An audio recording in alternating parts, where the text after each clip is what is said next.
Hi, good evening to everyone. So for the last 4 days, I got around 6 calls. Sir, మాకు fixed deposits మీద వచ్చిన ఇంట్రెస్ట్కి TDS deduct అయింది అని కొంతమంది.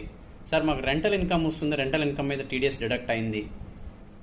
మాకు కమిషన్ వచ్చింది సార్, కమిషన్కి టీడీఎస్ డిడక్ట్ అయింది. కానీ మాకు టీడీఎస్ రిఫండ్ రావాలి సార్, ఐటీ రిటర్న్ అయితే కనుక ఫైల్ చేయొద్దు. ఐటీ రిటర్న్ ఫైల్ చేస్తే మాకు కొన్ని రకాల స్కీమ్స్కి మళ్ళీ ఇబ్బంది అవుతుంది, డిపార్ట్మెంట్ వాళ్ళు ప్రాబ్లం ఏమైనా చేస్తారు, కాబట్టి ఐటీ రిటర్న్ అయితే ఫైల్ చేస్తే మాకు రిఫండ్ తెప్పించండి, పాసిబిలిటీ ఉంటుందా? Friends, it is impossible. IT return file చేయకుండా మీకు వచ్చిన టీడీఎస్ని రిఫండ్ తెప్పించడం అసాధ్యము. ఐటీ రిటర్న్ ఫైల్ చేసినంత మాత్రాన మన ఆస్తులన్నీ కూడా మనమే డిపార్ట్మెంట్కి ఇస్తున్నట్టేమీ కాదు. మనకు వచ్చిన ఇన్కమ్ ఇంతే, దీనికేం ట్యాక్స్ లయబిలిటీ లేదు, కానీ వాళ్ళు పేయర్ కొన్ని సెక్షన్స్ కింద టీడీఎస్ చేశారు, కాబట్టి దయచేసి మాకు రిఫండ్ ఇవ్వండి అని చెప్పని కోరుకోవటం. కాబట్టి కంగారు పడద్దు, మీరు చార్టర్డ్ అకౌంట్ దగ్గరికి వెళ్ళి ఐటీ రిటర్న్స్ ఫైల్ చేయండి. Wish you good luck. Thank you very much.